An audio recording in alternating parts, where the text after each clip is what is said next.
Donc, alors, j'ai appelé ça Élisée en Samarie. Élisée, c'est Élisha, le prophète, bien entendu. Élisha a été, comment dire, nommé à la fonction prophétique par un personnage éminent que nous connaissons, qui s'appelle le prophète Élie. En hébreu, Eliaou, un nabi. Le prophète Élie s'est vu déchu de ses fonctions. Ce n'est pas notre propos, mais c'est un cours à part entière. Et c'est la raison pour laquelle je dis ce que je dis, parce que ça nous étonne qu'un monument de l'histoire prophétique comme Eliaou ait été déchu de ses fonctions. Donc c'est un cours à part entière. En tout cas, l'Éternel l'envoie dans cette haute Galilée, au pied du Golan, où il doit rencontrer Élisha, qui est un paysan d'une famille qui a l'air assez riche, d'après les Écritures, telles que l'histoire nous est racontée. Et donc, il rencontre Élisha pour, en fin de compte, le nommer et ensuite se séparer de lui. Il rencontre Élisha alors que celui-ci est occupé avec un attelage de bœufs et une charrue dans ses champs. Alors ne faites pas de mauvais mots, c'est pas de là que viennent les champs d'Élysée, bien entendu.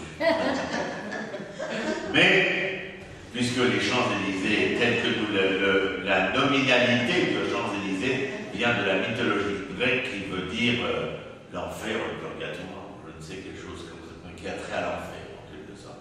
Alors que là, les Sdot Élisha, les Champs-Élysées, c'est autre chose. Bref, lorsque Eliaou va nommer Élisha, il lui dit, voici quelles vont être tes fonctions. Premièrement, de me remplacer, mais deuxièmement, ce que je vais te demander est une intervention dans la géopolitique du Moyen-Orient. Tu sais que nous sommes continuellement agressés par le royaume de Aram, au nord-est d'Israël, géré par un bonhomme qui s'appelle Ben Hadad. Je crois, à mon avis, enfin, l'avis de mes maîtres, que c'est un titre, Ben Hadad, comme les Césars, ou comme les pharaons, et qu'en fin de compte, il y a les Ben Hadad 1, 2, 3, etc., puisqu'on les rencontre tellement souvent dans l'histoire biblique. Et alors il lui dit, eh bien voilà, Ben Hadad a été déchu, lui aussi, de sa royauté, de par la volonté divine, mais l'Éternel nous demande de le remplacer par un de ses généraux qui s'appelle Hazaël. Ce sera à toi, ou plutôt c'est sur toi qu'est dévolue cette mission, et tu devras t'en acquitter. Mais il y a une autre mission, qui celle-ci ne concerne pas la géopolitique seulement environnementale, mais aussi la géopolitique intérieure, et on te demande de déchoir la lignée des Omrides qui règnent sur le royaume d'Israël et de les faire remplacer par un autre général qui s'appelle, celui-là même en français on connaît son nom, Yéhou, mais ce sont Jéhu. Et là aussi, c'est Jéhu et ses compagnons qui vont devenir les maîtres d'Israël. Ça aussi, c'est un cours à part entière. Pour quelle raison Élisha va aller va aller proposer le trône d'Aramie à Hazaël, alors qu'il fallait simplement lui susurrer qu'il serait l'homme de demain concernant son royaume.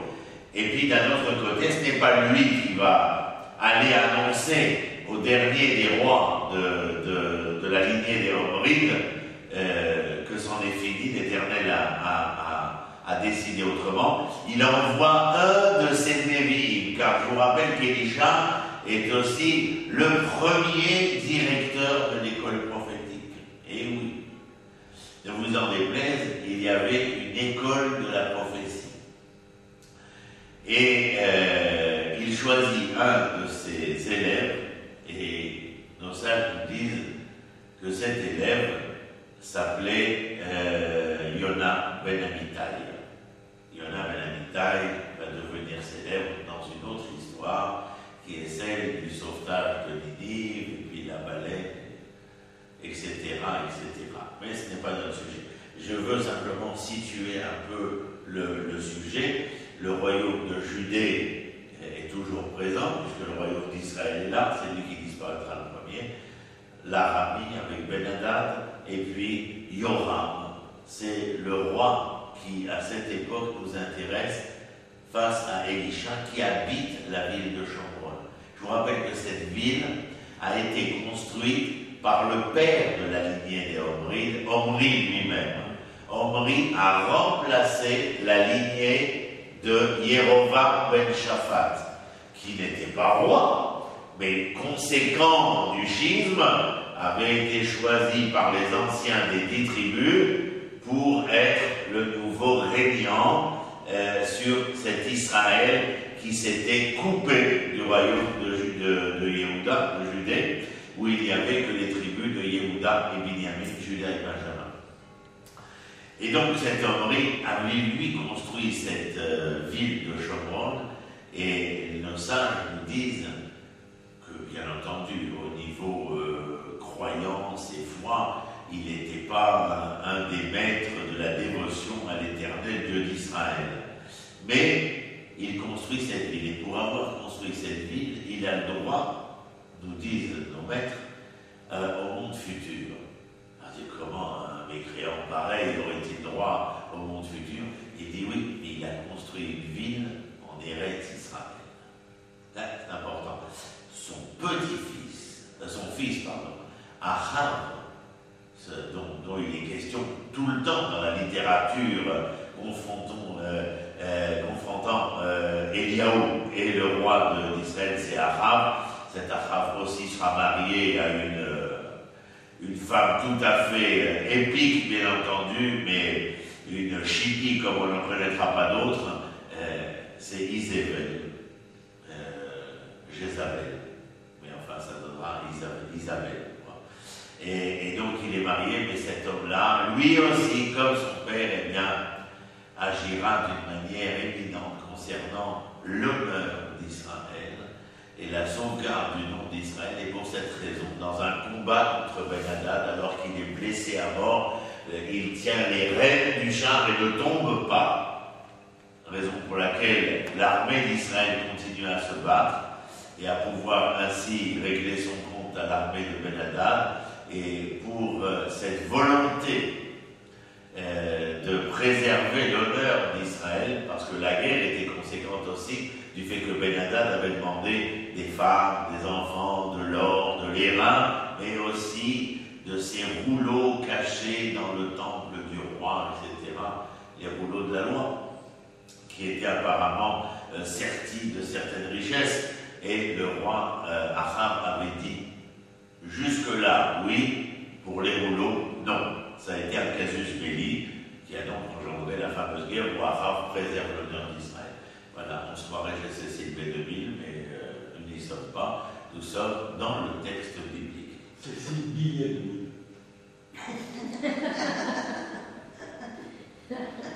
Je ne relève pas. Donc, je vous ai tout dit. Les personnages qui nous intéressent là sont Élisha, Yoram le roi, Élisha le prophète, et Ben-Hadad. Que va-t-il se passer? Eh bien, je crois que vous l'avez, je regarde votre feuille en français, pendant que cette ville était assiégée, assiégée par qui? Assiégée par Ben-Hadad. Jusque-là, eh bien, sachez que le Ben-Hadad de cette époque commettait des infiltrations dans le territoire israélien, une sorte de guérilla, et puis un beau jour, eh bien, il s'est décidé non plus à miner la vie d'Israël, mais à conquérir Israël pleinement et entièrement. Alors, lorsqu'il décide de conquérir Israël, eh bien, c'est son armée qui se met en marche, et cette armée met le siège devant cette fameuse ville qu'on appelle Samarie, Shomron. Et pendant que cette ville était assiégée, bon ben vous imaginez pourquoi à l'époque on mettait le siège devant des grandes villes, on mettait le siège, et bien pour que les assiégeants ayant le temps, les assiéger et de moins en moins de temps. De moins en moins de temps parce que la famine, la disette, famine et disette y étant, l'épidémiologie va s'y mêler, et puis bien sûr au niveau de l'être, non plus de l'avoir ici, mais de l'être, eh bien nous rentrerons dans le désespoir, dans la mélancolie, dans je ne sais quelle autre réaction au niveau de la psychologie de l'individu et surtout de la masse d'Israël qui est bien sûr enfermée intramuros de cette ville chauroise. Et donc, ce qui est intéressant, il y a une grande famine, il sévissait à tel point cette famine qu'une tête d'âne valait 80 cycles d'argent et un quart de cave de fienté de pigeon. Alors le cave c'est la mesure, mais fienté de pigeon c'est tout simplement les excréments de pigeon. En valait 5. Que viens-tu nous raconter ainsi si ce n'est que dans ton propos l'intérêt est de faire valoir l'état inflationniste conséquent du siège mené par Ben-Hadad. Et en conséquence de cela, eh bien l'histoire qui suit, qui pourrait ne pas être, mais qui est présente et dont nous devons tirer, bien entendu, un enseignement. Un jour que le roi d'Israël vint à passer sur le rempart, une femme lui cria « Viens à notre aide, mon seigneur le roi ». Cette femme lui demande de l'aide. Pourquoi lui demande-t-elle de l'aide? Parce qu'il est le roi, c'est-à-dire un personnage dont on, non pas on suppose, mais on attend un certain nombre de réactions afin de pouvoir, sauver le peuple de l'événement tel qu'il se déroule à ce moment-là. Il lui répondit, si l'Éternel ne te secourt pas, comment puis-je te secourir? Il a une drôle de manière de répondre, le Yoram. Il lui dit, il ne répond pas d'abord à la première personne, c'est-à-dire lui en tant que roi. Comment devrait-il intervenir? Il lui dit, si l'Éternel ne t'a pas secouru, que veux-tu que je fasse moi? Comme si la problématique présente était conséquente d'une décision d'Éternel, sans même qu'il y ait de cause ou de raison à ces effets-là. Ce qui n'est pas le cas, bien entendu. Alors il lui dit, comment puis-je te secourir? Est-ce du produit de l'air ou du pressoir? L'air, ce sont les aires de battage dans les champs pour les blés, et le pressoir pour les vignes. Et il ajouta, que veux-tu? Cette femme-là lui répliqua-t-elle, m'a dit, tu livreras ton fils. Ah oui, cette femme-là, elle lui raconte. Elle a une femme, une amie, j'imagine, m'a dit, tu livreras ton fils pour que nous le mangions aujourd'hui. Oui, il y a tellement de famines et de disettes qu'on en est arrivé à une certaine forme de cannibalisme. Mais je ne sais pas si on a véritablement mangé, bien que nous ayons nombre de témoignages où, dans les camps de la mort, certains camps de la mort, eh bien, il y a eu des actes de cannibalisme, mais je veux prétendre ici sentir ou ressentir plutôt la défection morale de l'être conséquent d'une difficulté au niveau du corps, au niveau du physique, bien entendu. Et il lui dit, tu livreras ton fils pour que nous le mangions aujourd'hui, et demain nous mangerons le mien. Nous avons donc fait cuire mon fils et nous l'avons mangé. Mais lorsque je lui ai dit le jour suivant, donne ton fils pour que nous le mangions, elle l'a mis en sûreté. Alors, il y a bien entendu la situation que nous comprenons, car pour arriver à une telle situation, c'est une situation extrême. Il y a non seulement que le propos ici est extrême, mais qu'il vient nous faire entendre les difficultés non seulement physiques, mais les difficultés psychologiques auxquelles sont confrontés les assiégés, et qui plus est la perte de morale, de toute moralité conséquente de ce siège, car Ben-Hadad réussit à rendre les enfants d'Israël fous. Fou, ça ne veut pas dire aliéné, ça veut dire ayant perdu la raison. Et en entendant les paroles de cette femme, le roi déchira ses vêtements et passa ainsi sur le rempart. Ça veut dire quoi en hébreu? Déchirer son vêtement? Ben, ça veut dire être en deuil. Le propos est mis par la gente d'âme, ici, je ne sais pas si on peut dire la gente d'âme, mais dans la situation telle qu'elle est, on est au chapitre 6, et après on va au chapitre 7. Melachim bête, c'est-à-dire livre des rois numéro 2, chapitre 6, et on est au verset 25, 26, 27, 28 et 29, nous l'avons lu, et 30, c'est en entendant les paroles de cette femme, le roi déchira ses vêtements et passa ainsi sur le rempart. C'est donc qu'il n'a aucune crainte de se montrer affligé aux yeux de sa populace, bien entendu. Et le peuple vit alors qu'un cilice couvrait son corps sous les vêtements. Le cilice, c'est, comment on traduit ça? Zébégué chez la blouse, c'est le vêtement de deuil. Un vêtement de deuil. Alors, que peut ressentir le peuple lorsqu'il voit son roi ainsi vêtu? Il ne revêt pas ce qu'il revêt simplement parce que c'est ce qui lui plaisait ce matin en se levant, mais parce que le vêtement est ici le reflet d'une situation. Vous savez que le vêtement, il faut faire attention, parce qu'en hébreu, le vêtement, c'est béged. Dans ce cas précis, le vêtement est approprié à l'événement. Et bien souvent, le vêtement, comme on dit nos sages, béged, ivgod. Le vêtement trompera. C'est la même racine. Boged, c'est en français trahi, oui, boged, mais oui, c'est pas la même chose que trahi, c'est boged. Tromper, c'est tromper, c'est tronquer la pensée de l'autre.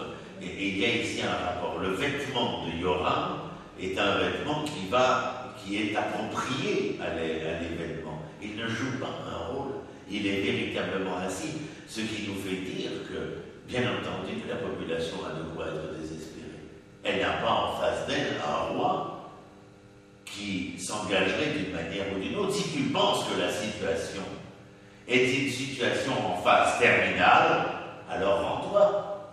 Et pense peut-être qu'en ouvrant les portes de Shomron, eh bien la population sera peut-être sauvée, épargnée.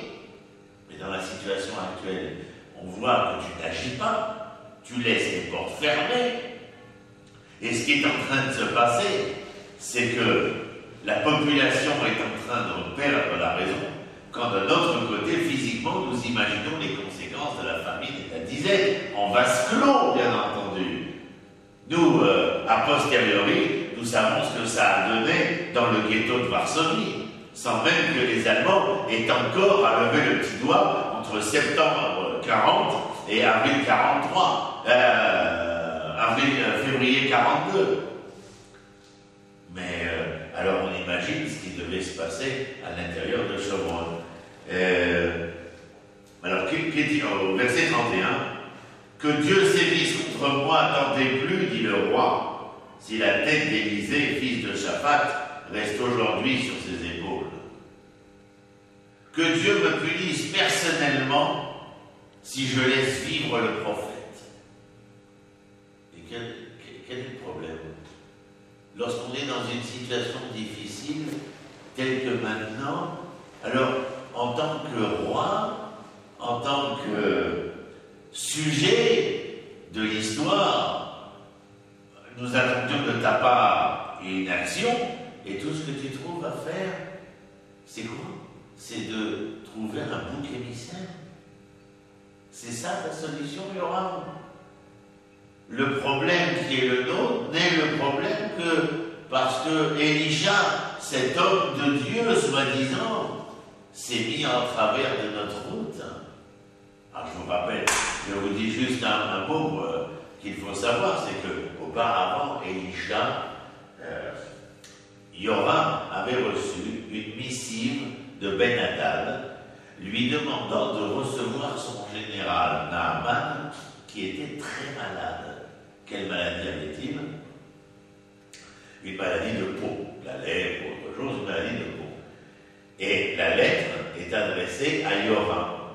Et Yoram a tellement peur que ce soit un subterfuge qu'il donne la lettre à Élisha et lui dit « Il faut que tu t'occupes de ce général, car il peut nous en coûter cher de ne pas répondre à ce que quémande l'Altesse Ben-Hadad. » Et Élisha reçoit Naaman, d'ailleurs il ne sort même pas de la maison, il attend que Ben-Hadad arrive, et il lui dit « Ta solution, c'est d'aller te tremper dans le Jourdain. » Et l'autre de réagir avec autant n'ai-je parcouru tous ces milles afin de venir m'entendre dire va barboter.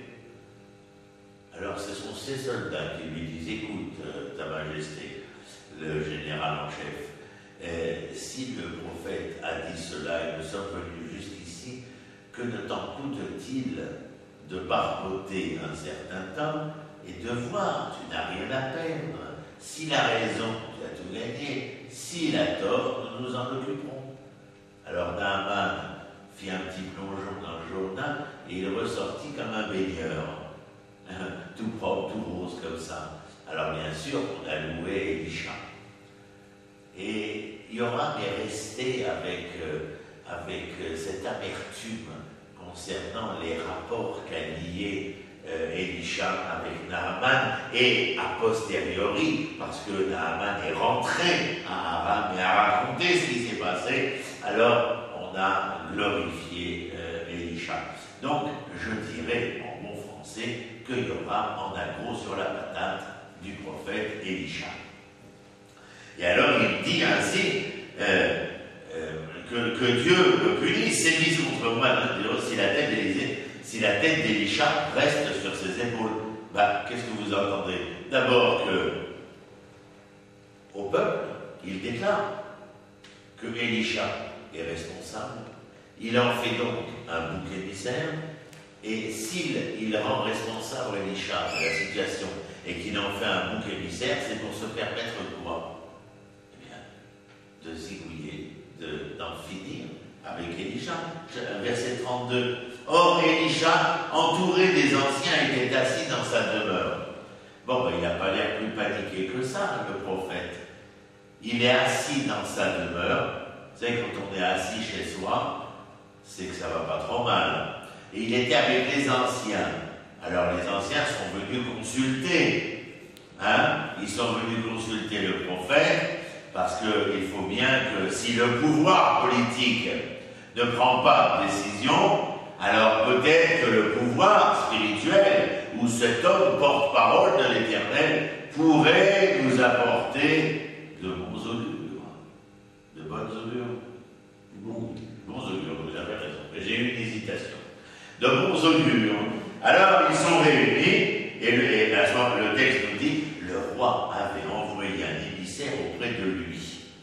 Un émissaire, c'est un tueur qu'il a envoyé. Mais avant que le messager fût arrivé auprès du prophète, celui-ci dit aux anciens, « Voyez-vous ce fils d'assassin qui envoie quelqu'un pour me couper la tête ?» Élisha, alors vous allez me dire, il a un esprit prémonitoire, il est prophète, il entend des voix. Pas seulement cela, il est aussi conscient de la conjoncture de politique intérieure ici. Les prophètes, quels qu'ils soient, sauront toujours qu'ils se posent en porte-à-faux avec le pouvoir politique. Même lorsque Ézéchias tombera malade et qu'il fait quémander le prophète refuse de se rendre au chevet du malade royal, car, dit-il, ce n'est quand même pas à l'homme de l'Éternel de venir auprès de l'homme du corps, de la matière, du terrien, aussi terre à terre soit-il, ce roi. Et il y a un microir, c'est-à-dire un échange de propos. En fait, bon, Yeshayahu, le prophète, ira auprès d'Yeshayahu, il lui donnera comme sa fille en mariage, parce qu'il n'était pas marié, c'est pour ça qu'il est malade, d'ailleurs, il est malade d'amour. Mais peu importe, il y a continuellement achoppement entre le pouvoir politique et prophétique. Ce matin, je donnais cours sur Yirmiyahu. Yirmiyahu, que ce soit avec Joachim, que ce soit avec Sidkiyahu, qui sera le dernier roi de la Judée, là je parle. Yirmiyahu sera jeté dans les catacombes, il sera mis en géole.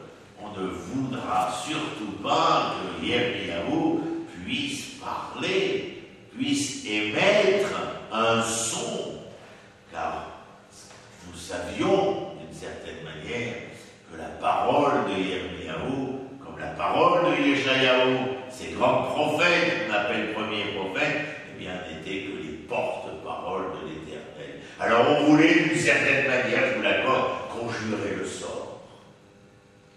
Comme si, lorsque nous fautions, alors de fauter en cachette, enlever un tant soit peu de la faute.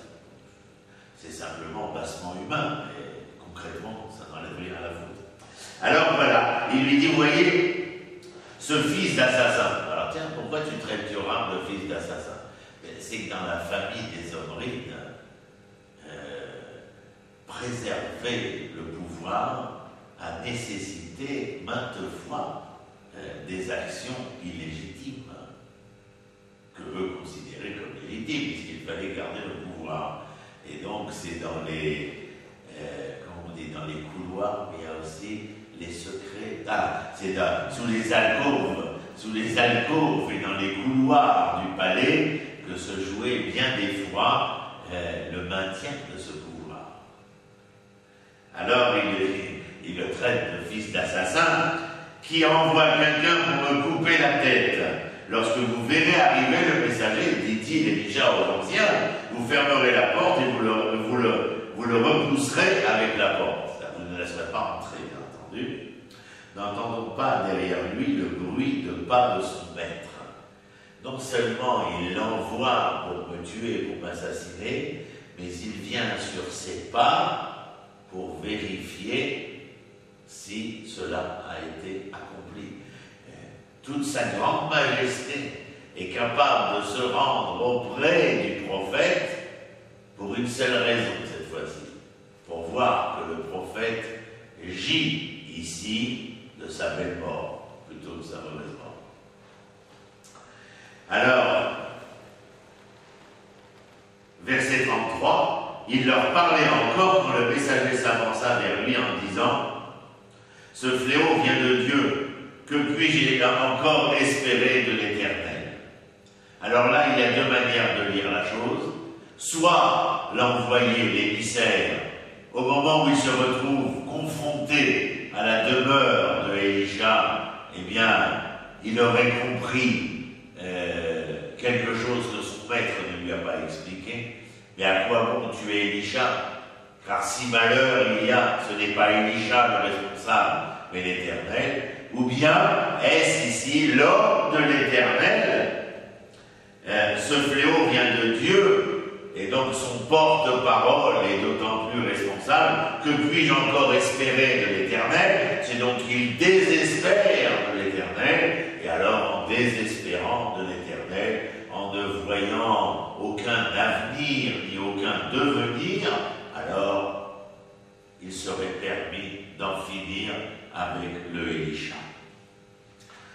Voilà une première partie que nous avons vue donc au chapitre 6 des versets 25 à 33, et puis alors nous allons tout de suite au chapitre 7 qui est la suite, et dans ce premier verset, Élisha ne s'en laisse pas compter. Non seulement il n'a pas été tué, mais il sort de la maison et il va faire une déclaration publique. À notre époque, on aurait dit que le prophète convoquait la presse parce qu'il avait quelque chose à dire.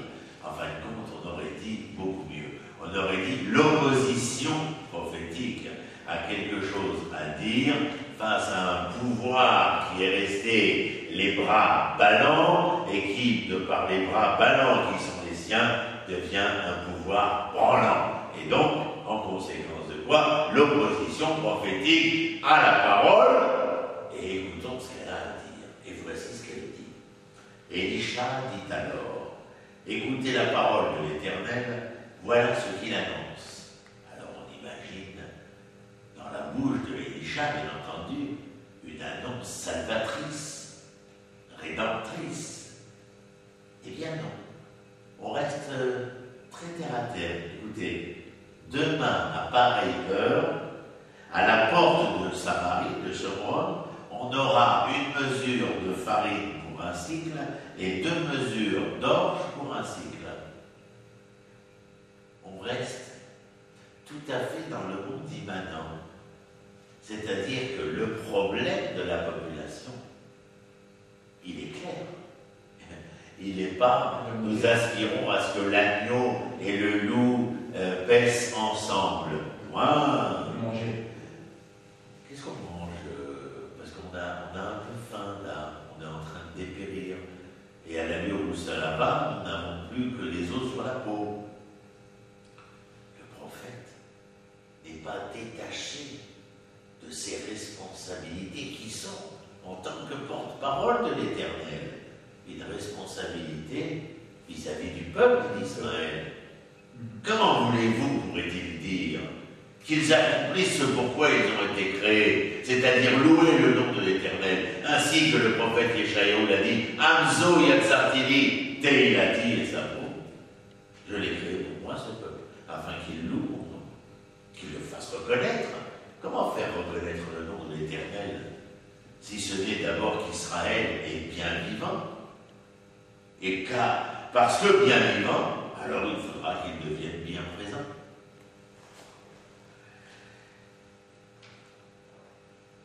Alors, deuxième verset, la déclaration a été publique, s'est retransmise sur le grand écran dans la ville de Shomron, et à ce moment-là, en hébreu, on l'appelle le Shalish HaMelech.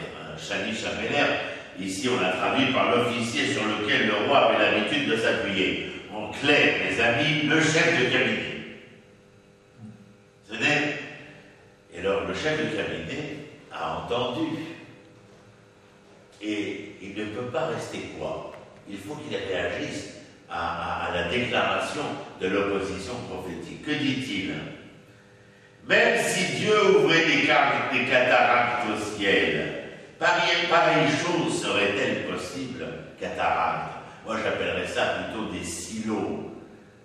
Comme si des silos provenaient des cieux, et qu'à travers ces silos, eh bien, l'orge, la farine, le blé étaient projetés en quantité incommensurable sur la ville de Shomron, au point que dans ce rapport entre l'offre et la demande, eh bien, on renverserait la vapeur inflationniste et on se retrouverait dans un pays de nantis. Alors le chef de cabinet lui dit, mais c'est quoi cette déclaration? Il dit, pareille chose serait-elle possible? Alors il y a dans le propos du chef de cabinet du cynisme, de la moquerie. Tu nous prends pour des idiots. Nous sommes en train de crever de faim et tu veux nous faire croire que par un miracle dont nous n'avons aucun tenant et aucun aboutissant, demain ça peut être après-demain, eh bien surviendrait une quantité de nourriture qui ferait que tout irait pour le mieux dans le meilleur des mondes. Alors bien sûr, nous sommes en pleine conférence de presse, l'opposition prophétique a terminé son propos, mais la réaction de cet homme dans ce domaine public a une finalité, bien entendu, de ridiculiser le prophète, se moquer, et plus que ridiculiser, se moquer et faire valoir le cynisme de son propos. Il est beaucoup plus question ici d'insérer ici de manière pernicieuse le doute. Le doute. Et il sait, le chef de cabinet, que le doute a une même valeur numérique que le Amalek dont nous parlons dans ces mois de Hadar. Tout simplement parce qu'Amalek n'est pas seulement un peuple, c'est une idée aussi. Le peuple est destructeur, oui, bien sûr, il agressera Israël de manière physique. Mais sachez que l'idée amalécite, c'est ce doute. Quel est le danger de l'Amalek dans l'idée, c'est que vous doutiez tout le temps. Car il vous est permis de douter un temps, mais pas de douter tout le temps. Là où il y a le doute de tout le temps, eh bien, c'est permettre à Amalek de se révéler. Pas l'Amalek militaire, physique, mais l'Amalek dans ce qu'il représente, sa volonté d'annihiler Israël. Et c'est dans le doute de tout le temps que l'idée d'annihiler Israël peut trouver prise. Là, il est